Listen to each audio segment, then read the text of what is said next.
মানে ইতিমধ্যে ঘোষণা হয়েছে এবং শিলচর বিধানসভা চক্রের যে কেন্দ্রীয় নির্বাচনী কার্যালয় সেটা আজকে উন্মোদন হয়েছে। আজকে বারুণীর পূর্ণ লগ্নে আমার মার আশীর্বাদ নিয়ে আজকে এই মুখ্য নির্বাচনী কার্যালয় ইতিমধ্যে উন্মোদন হয়েছে। এখানে জেলা কংগ্রেস সভাপতি ছিলেন এবং জেলা কংগ্রেসের বরিষ্ঠ কর্মকর্তারা ছিলেন, বিভিন্ন শাখা সংগঠনের কর্মকর্তারা ছিলেন এবং যারা শিলচরের বিভিন্ন ওয়ার্ড কংগ্রেস, মণ্ডল কংগ্রেস থেকে শুরু করে আমার কংগ্রেসের অনেক কর্মকর্তারা আজকে এখানে উপস্থিত ছিলেন। সবাই আশীর্বাদ নিয়ে আজকে এই মুখ্য নির্বাচনী কার্যালয় আজকে থেকে আমাদের মানে নির্বাচনের যে যুদ্ধ আজকে এখান থেকে শুরু হয়েছে। আমার মা সুধারানী পাল, আমার মার আশীর্বাদ নিয়ে মার হাত দিয়ে আমি এখানে কেন্দ্রীয় নির্বাচনী কার্যালয় আজকে অনুমোদন হয়েছে। দেখুন, এবারের যুদ্ধের ফল আমরা 100% যে পরিবর্তনের লড়াই, সেই পরিবর্তন এবার শিলচরে অবশ্যম্ভাবী। এই পরিবর্তন এবার হবে এবং গতকালকে আমরা দেখেছি বিধায়ক ওনার 5 বছরের রিপোর্ট কার্ড উনি তুলে ধরেছেন এবং ওনার বক্তব্য আমরা আপনাদের মাধ্যমে শুনেছি যে 77 বছরে কংগ্রেস কিছু করেনি। আমার মনে হয় যে বিধায়ক হয়তো উনি টিকিট নিয়ে চিন্তিত বা উনি যে শিলচরের যে বর্তমানে গত 2-3 দিনে বৃষ্টির ফলে যে অবস্থা হয়েছে, শিলচরের নাগরিকরা যেভাবে বীতশ্রদ্ধ হয়েছেন, নাগরিকরা যেভাবে বিধায়ককে খুঁজছেন, আমার মনে হয় উনি একটু মতিভ্রম হয়েছে। কারণ স্বাধীনতার 78 বছর চলছে, 76 বছর চলছে, স্বাধীনতা হওয়ার 76 বছর চলছে আর উনি বলছেন 77 বছর ধরে কংগ্রেস কিছু করেনি। তার মানে উনি এটাও ডেট তারিখ ভুলে গেছেন যে স্বাধীনতা কবে হয়েছিল, প্রথম নির্বাচন কবে হয়েছিল আসামে, সেদিন থেকে যদি হিসাব করেন। এবং তার মধ্যে 22 বছর বিজেপির বিধায়ক ছিলেন শিলচরে। তো যদি আপনি হিসাব করে দেখেন তাহলে 76 বছর থেকে 22 বছর বাদ দিতে হবে। বাদ দিয়ে কত বছর হয়, তার মধ্যে কংগ্রেসও ছিল, একবার সিপিএমও ছিলেন, এখান থেকে জনতা দলও ছিলেন। তো উনি বলছেন যে 77 বছর কংগ্রেস কিছু করেনি, উনাকে কংগ্রেসের বুথে তাড়াচ্ছে। উনি শুধু কংগ্রেসের দেখছেন, উনি মানে হাঁটতে চলতে উনি বিভিন্ন বক্তব্যের মধ্যে শুধু কংগ্রেসই দেখছেন উনি। কারণ উনি মানুষ যেভাবে পরিবর্তন চাইছেন সেটার ভয়ে, এবং টিকিট নিয়ে হয়তো উনি একটু মানে নয়, নিশ্চিন্ত নয় হয়তো, সেটা নিয়ে উনি মানে এই 77 বছর বলে কংগ্রেসকে বদনাম দিচ্ছেন। ওনারা এক নাগারে 11 বছর ছিলেন। উনি বলছেন ওনার 5 বছর কার্যকালে উনি তথ্য তুলে ধরেছেন, কিন্তু বিজেপি বিধায়ক এখানে 11 বছর এক নাগারে ছিলেন। তার আগে যদি আপনারা দেখেন 1996-এও এজিপি বিজেপি সরকার ছিল, তখন বিমলাংশু এখান থেকে ছিলেন, বিধায়ক ছিলেন। তার আগে যদি আপনারা দেখেন 91 থেকে 95, তখন সমন্বয় সেন এখানে বিধায়ক ছিলেন। তারপরে যদি আপনারা দেখেন 2001 থেকে 2006, তখনও কিন্তু এখানে বিমলাংশু ছিলেন, বিধায়ক ছিলেন। আবার 2014-র বাই ইলেকশনে কিন্তু এখানে দিলীপ পাল বিধায়ক হয়েছিলেন।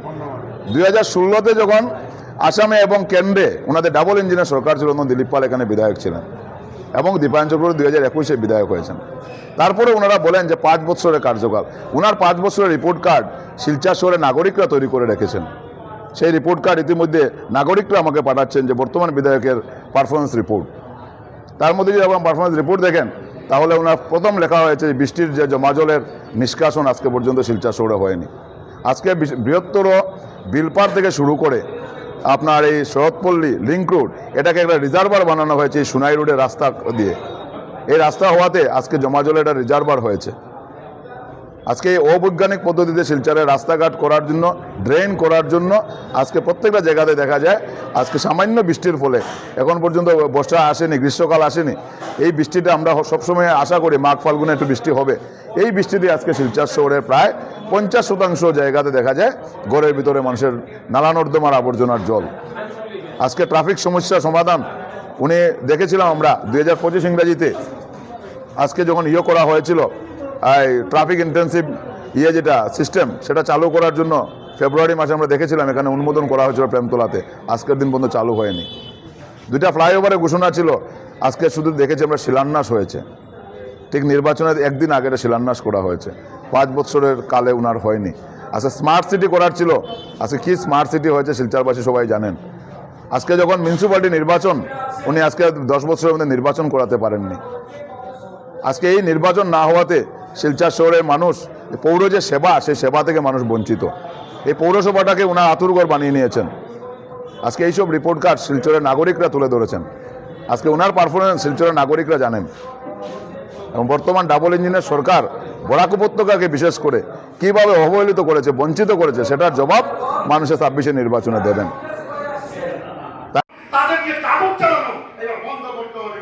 বন্ধ করা হলে এই যে আমাদের এখানে সৈনিকরা আছি তো একজুট হলে বলে পরে আমরা ভারতীয় জাতীয় কংগ্রেসের পতাকা হাতে নিয়ে তাদের দিকে আমরা প্রতিরোধ করি।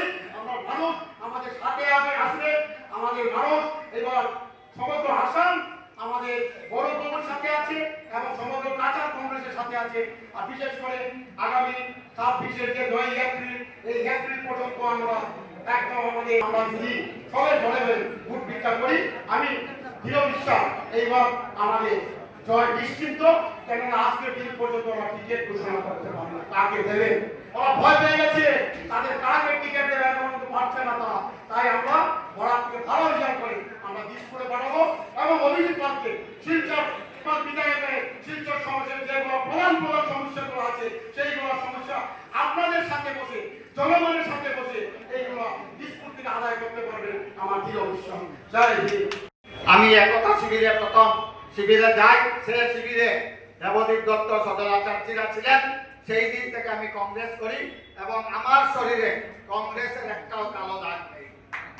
এখানে বুবুদা বলছিলেন যে আমরা যারা এইবার নির্বাচনে প্রত্যাশী ছিলাম আমরা এখানে উপস্থিত হয়েছি, ওনার খুব ভালো লেগেছে। ওইটা অতনু ভট্টাচার্য ব্যতিক্রম এই জায়গায়, কোনো প্রলোভন এমনকি সুস্মিতা দেব মহাশয় আমাকে তৃণমূলে আকর্ষিত করতে পারেন নাই। আমি কংগ্রেসকে ভালোবাসি, কংগ্রেসের সঙ্গে থাকবো আমরণ, কোনো অবস্থায় কংগ্রেস ত্যাগ করবো না, এটা আজকেও আবার এই সভায় প্রতিজ্ঞাবদ্ধ। কাজে কংগ্রেস তাকেই প্রার্থী করবে আমি সর্বাবস্থায় ওর সাথে থাকবো, লড়াই করব। এবং আমি যেটা বুঝতে পারছি এইবার যদি কংগ্রেস সরকার আসামে না আসে তা আমাদের অবস্থা ভয়াবহ হবে। কিছুক্ষণ আগে বন্ধুগণ সজল বণিক মহাশয় বলেছেন যে ওনারা মিথ্যা প্রতিশ্রুতি দেন, মিথ্যা কথা বলেন। এইটা তো আমরা নির্বাচনী প্রচারে বিভিন্ন জায়গায় স্ট্রিট কর্নার করবো, আমরা সবাইকে বুঝাবো। আমি শুধু আজকের যে কর্মী সম্মেলন, আমরা জানি একটা নির্বাচনী কার্যালয় যখন উদ্বোধন হয় প্রত্যেকটা কর্মীবৃন্দকে নিয়ে সেই কার্যালয় আজকে উদ্বোধন হয়েছে। সবচেয়ে একটা জিনিস ভালো লাগছে আমার অভিজিৎ পালের, উনি যে মাতৃদেবীকে আজকে নিয়ে এসে কার্যালয়টা উন্মোচন করেছেন তার জন্য আমি ওনাকে বিশেষ ধন্যবাদ জানাই। আমরা যারা জানি আমাদেরকে বলা হয় আমরা মুসলমানের দল, হ্যাঁ ওনারা কি আমি ব্যক্তিগতভাবে জানি না। আমরা যখন বাড়িতে কোনো পূজা অর্চনা করি তখন আমরা প্রথমেই গৃহ দেবতার পূজা করি, গৃহ দেবতার পূজা করে তারপরে আমরা অঞ্জলি দিতে যাই।